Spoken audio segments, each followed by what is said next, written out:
Hi, and welcome back to Pages and Projects with Liz. Today I am going through my reading wrap up for the month of June, where I also participated in the Tarot Readathon. In the month of June, I read 12 books, and they were almost all Fairy Loot or Owl Crate books. So there was one exception from a library book. Other than that, these were pretty much all my backlist books, with one from this current year. So the first book I read was Never the Roses by Jennifer K. Lambert. This was an Owl Crate book, and I gave it 3 stars. This book, I really liked some aspects of it. So you had some characters who were being utilized by different rulers to do a lot of things that they really didn't want to.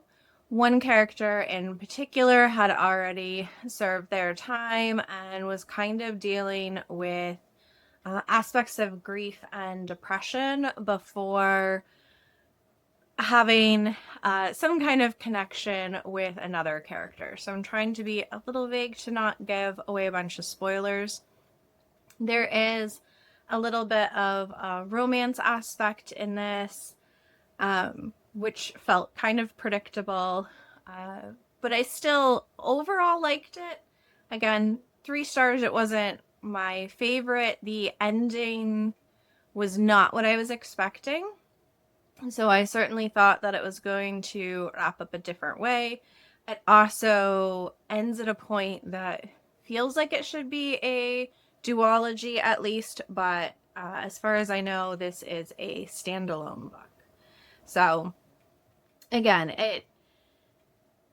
I really liked some parts of it. I liked the idea of characters that had been used for evil deeds, and the conflict that comes with that, and them trying to explore those sides of themselves. But at the same time, some parts of it were just so repetitive, where it just went on and on and on about some of those pieces. And I feel like that's a tough thing about who would like it and who wouldn't. In a way, those repetitive aspects really help you feel that grief and that anguish and that depression to that extent. But also at the same point, if you don't like to read a lot of the same things, it drags on quite a bit. I think it's similar, way back when I read the Twilight books, the scenes with the book where Bella is just crying for months and months and months on end. If that level of repetition didn't bother you, you might like this a lot more. If it did bother you like it did me, you might have similar feelings as I do. But overall, still pretty good book to start off with. The next book I have is The Sins on Their Bones by Laura R. Samotin. This was also an Owl Crate book. This book I gave 2 stars to. This book I thought had a lot of potential from the description. You have 2 men who had been married, now on opposing sides of a war. There's a magical aspect to it. I was really intrigued from the description. I really didn't like it while I was reading it. I thought about DNFing it several times, but it worked out well for a card draw, and I wanted to get the points for that, so I slogged through finishing it. It is in a series, and I do not have any intention on finishing this series. I don't know 100% what it was that I didn't like about it. There were a lot of things that just felt too convenient, too out there. I think with a lot of these war types of books also, I just don't get how characters have the energy to be jumping in immediately to another physical relationship while they're still emotionally devastated about a previous relationship. And I don't like that dynamic of getting into something new at that point. Also, just, finding the time while you're strategizing and doing all these battles and hardly sleeping to be so involved so intensely. It just, I don't know. I was not a fan of how insta love some of the other pieces seemed to be. And it just really wasn't a book that I enjoyed. Again, wish that I had stopped earlier reading it. Next up, I have Immortal by Sulin Tan. This was a fairy loot book, and I gave this book 4 stars. So I really enjoyed the plot for this.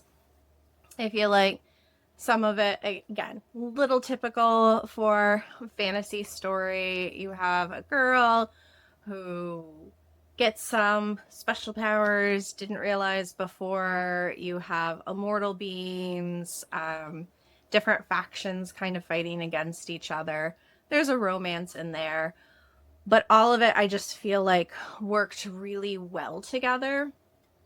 I very much enjoyed the character interactions.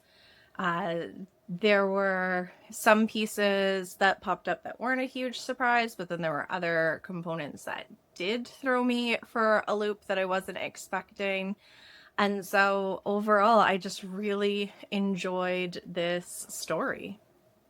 Next up, I have Upon a Starlit Tide by Kel Woods. This was an Owl Crate book, and this was also 4 stars. This book I really enjoyed. It had aspects of retellings from Cinderella as well as The Little Mermaid. I thought it was a really interesting way that things were threaded together. I do enjoy a good retelling, so not a huge surprise that I really liked this book. The only thing was I wish that the ending was a little different. Again, not trying to give spoilers. I'm okay with, the parting that happened.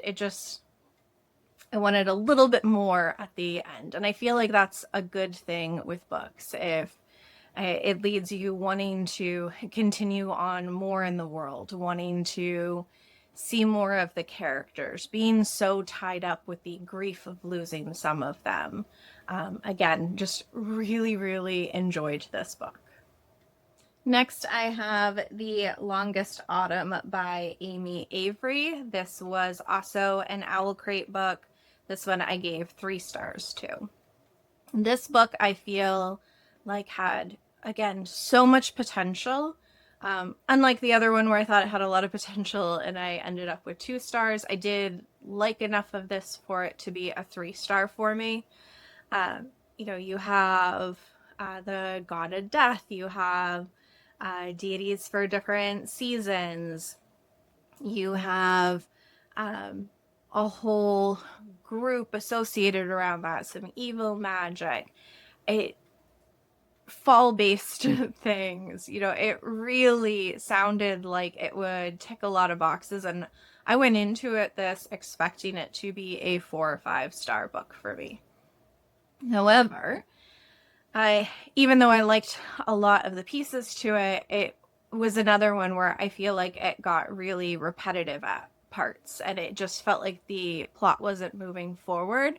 And then all of a sudden things sped up towards the resolve. So I just feel like I wish that the pacing was a little bit different, that more had happened in different sections. It just seemed to get stuck with making some of the same poor choices over and over and over again. So again, I liked it. I still had a good time reading it. It just didn't live up to what I was hoping. So 3-star solid book. Next up, I have A Feather So Black by Lara Celine. This is a fairy loot book, and I gave this book 3 stars. So This book had, again, some fairly standard tropes.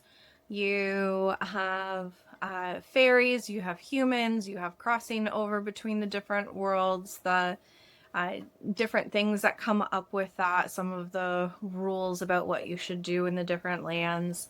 Um, there was an aspect of the Goose Girls, so a little bit of a retelling portion of that story. There's the love triangle of, is she going to get with the childhood friend or the new guy? And so this book, I, again, thought was fine. 3 stars. I did enjoy reading it. It's an interesting book where I thought I would like it more. Parts of it just bothered me enough to not get a 4 star. But at the same time, I am interested in reading the other books in the series, or at least the next one, to see what happens. I think there was a lot of potential with this story, and I want to know if it gets better as the series goes on compared to some of the other books where I've decided not to continue the series, and the first book was just bad enough that I had no interest in it.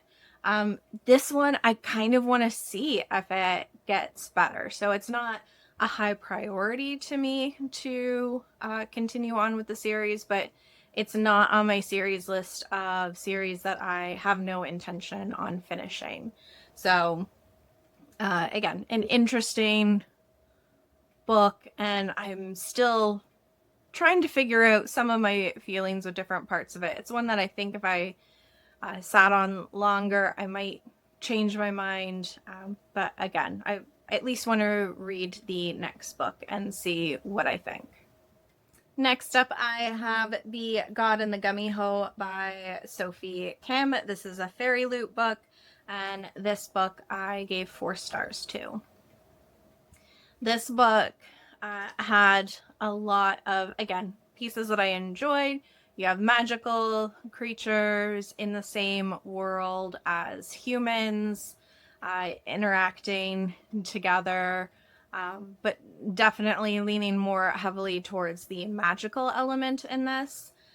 I thought it was really fun. You've got these 2 characters that just have so much conflict that you know that they're going to end up getting together. That part is pretty obvious from the setup. And just sort of what they have to deal with as a result of these incidents that are happening, and some of the trauma that comes up related to that. And so I really enjoyed this book. I know that there's another one after this. I think I want to read it, but also I feel like this could be a standalone book.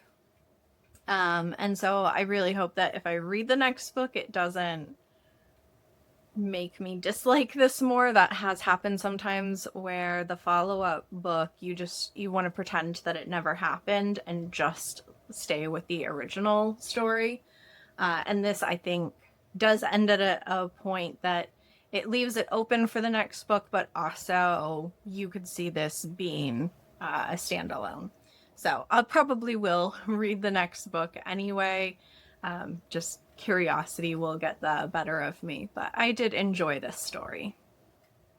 Next, I have The Serpent and the Wings of Night by Carissa Broadbent. This was an Owl Crate book, and this book I also gave 4 stars to. This is one where I feel like I am so late to the game because I remember hearing so much about this series quite a while ago. I did really enjoy this. I get why people talk about so many other books coming after that pull upon some themes of the earlier series. So the whole, slew of vampire books or slew of fairy books. But this I thought was fun. You had vampires and a trial, and so fighting in this competition. and I really enjoyed it. I get what the hype is now for it, and I'm looking forward to continuing the series and hoping that it gets even better from there. I think it was really nice and gritty. Again, some of the things were predictable, where you kind of expect the characters to form a relationship and all of that, but I still really liked the world building. It didn't feel too repetitive, it didn't feel too info dumpy. Overall, just really enjoyable fantasy read. Next, I have a stage set for Villains by Shannon J. Spann. This book I gave 4 stars to. This is a book that I picked for a borrowed book. Originally, I was going to do a Dungeon Crawler Carl book, but this was one that I had had on hold through Libby from a reading challenge last month. So I was trying to read this book in particular from someone's TBR. It came in, so I decided to go ahead and read it for this challenge instead, since there was a limited timeline. And it was a book that I had heard about and really was interested in reading and maybe obtaining for myself a physical copy. So with this, you had players, you had other people within this world. The players do performances, but there's an impact to the world around them just from the magic involved in this. And so one of the characters from the outside ends up becoming a player. I thought that it had some really interesting pieces to it. Again, overall, I really enjoyed the story. I thought it was different enough. There were some great different creatures involved, the lore that you found out progressively, finding out that some of the characters aren't necessarily the monsters that you thought that they were. It's a lot of perspective from what is shared to you growing up about a different population. So I thought it, again, was a really good book, and I was happy for it to have finally come in through Libby. Next, I had The Stars Are Dying by Chloe C. Penaranda. This was an Owl Crate book. This book I gave 3 stars to. This is a series that I have no intention on continuing. So, unlike the other book where I gave it 3 stars, but I am interested in enough to continue and see what happens next, I don't want to continue on with this at all. But it wasn't so bad, I think, for me to give it lower than a 3 stars. It was fine. I didn't hate read it, but I also would have been happy to have never read this book. This is another one where it was just, I don't know, there was something about it that was so annoying. You have Special Girl who finds out that she's extra special, and just again making some of the same mistakes over and over and over again, and so repetitive. And I would have been fine if a lot of the characters died. So it was such a shame because it sounded like it would be a lot of fun, and I don't know if the repetitive aspect of it just bothered me more because this one was later in the month, although books I read after this I gave higher ratings to. I think trying to read so many Fairy Loot and Owl Crate books all in one go might not have been the best idea to do in one month. Perhaps this should be spaced out more, although with that said, I do still have a chunk of books that I want to plow through to get caught up and see what I think about the subscriptions.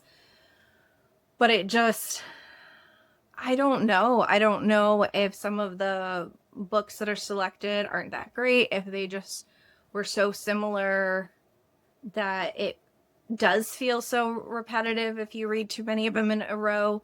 I know that I get that way if I read too many mystery thriller books in a row. The predictable nature of it really bothers me, and it starts to feel too obvious, and so my enjoyment goes down the more of them I read. And so maybe that's the case. If you think that the rest of the series really is outstanding, and maybe this was just a me issue this month with where it fell, let me know. But really was not that interested in it or want to continue on. Next up, I have Weaving Shaw by Heba El-Wasiti. This was a fairy loot book, and this book I gave 4 stars to. This is one that is part of a series that, again, I do want to continue on with. I think it'd be really interesting. You have a girl who can see spirits, a guy who collects people's secrets, and some different other types of paranormal activities that are going on in this world. So there's also some conflict with immigration, with refugee camps. And so I think there's some really great aspects of that in addition to the fantasy components. And so I know that this, from what I had been seeing recently, had some mixed reviews of whether people liked it or not. I was someone who did enjoy it. And again, I really want to know what happens to the characters next. And finally, I have The Night Ends with Fire by KX Song. This was a fairy loot book, and this book I also gave 4 stars to. So this book was a Mulan retelling. There's another book in the duology, and I definitely plan on reading that next. I really want to see what happens after this. And I say a Mulan retelling, but in the way that there's like magic and different spirits and other things going on, but still pulling some of the same pieces of a girl wants to leave her family, and so signs up for the army by pretending to be a boy. So again, I enjoy a good retelling. I did have a fun time with this, and I do really want to read the next book and see how it concludes. So there you have it, the 12 books I read in the month of June for the Tarot Readathon. I can't wait to see how the points shake up. I'm recording this really early on July 1st, so I haven't seen the outcome from which team won. But overall, everyone seemed to be reading a lot of books and a lot of pages. If you took part in the Tarot Readathon, I'd love to know what you ended up reading for the month. If you read any of these books, I'd love to know your feedback on them. Or if you read something else that you think I would enjoy, certainly would love to hear that too. Thanks, and I'll see you in my next video.